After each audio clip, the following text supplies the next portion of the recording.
Marketing has changed like massively in the last 15 years. You talk about like being current as a current CEO. If you're in marketing 15 years ago, and you left, like I don't think you even recognize a lot of things today. How do you expect it to change in the next 15?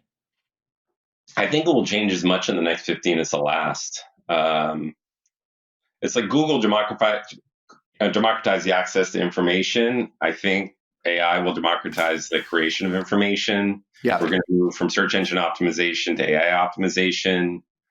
And I think it's going to be like, if you think of things as a funnel, the top of your funnel will probably happen inside of ChatGPT and its competitors. Whereas if you think of the top of funnel now, it kind of happens, people go to Google and then they go to your website to find any detailed information out. But really, if you think of what ChatGPT is doing versus Google, Google's trying to get you off their site and over to your site and convert a click. ChatGPT knows everything that's on your site and more.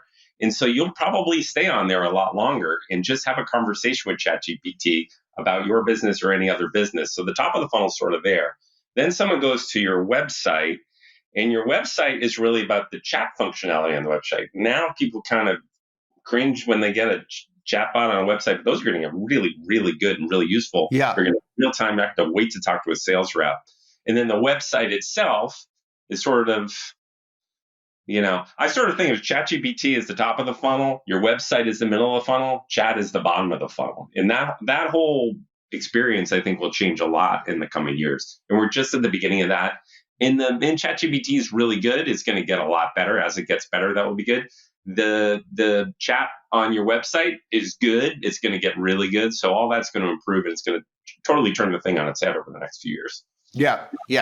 I think, well, not only for marketing, but then like actually getting benefit from the product. I think we'll see in a maybe a reverse funnel or something like that. I think you're right.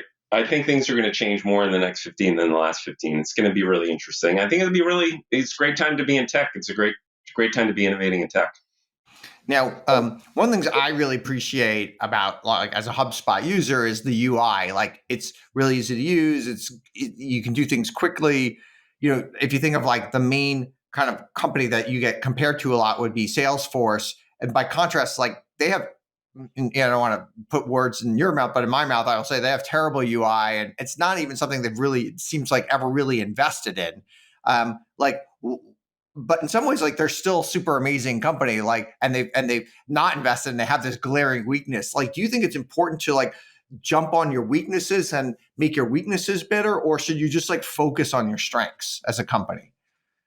I think it's a great company, by the way. Yeah. I think it's hard for them to create a great user experience because they kind of followed the old CRM playbook, which is build an app and then acquire a bunch of other apps. Yeah. All the apps have their own data model database. They all have their own UI.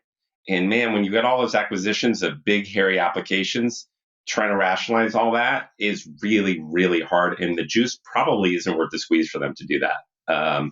And so they're in a tough spot if they want to become like the Apple of the CRM industry. We're big fans of zigging instead of when everyone else is zagging. So we went the opposite way, and we built everything. And we're trying to make an Apple-like UI, Apple-like buying experience, Apple-like everything, and be sort of the opposite of Salesforce. In some ways, we've really succeeded. In some ways, we have work to do. But I think it's hard for somebody like Salesforce to do that. We knew that Salesforce was hard to use, hard to set up. And so when we were building our CRM, we said, let's make it really easy to use and really easy to set up. Go the exact opposite route. Yeah, we tried to go as differentiated as possible for them. So big investment in user experience, big investment in all the things that really matter when it comes to that stuff.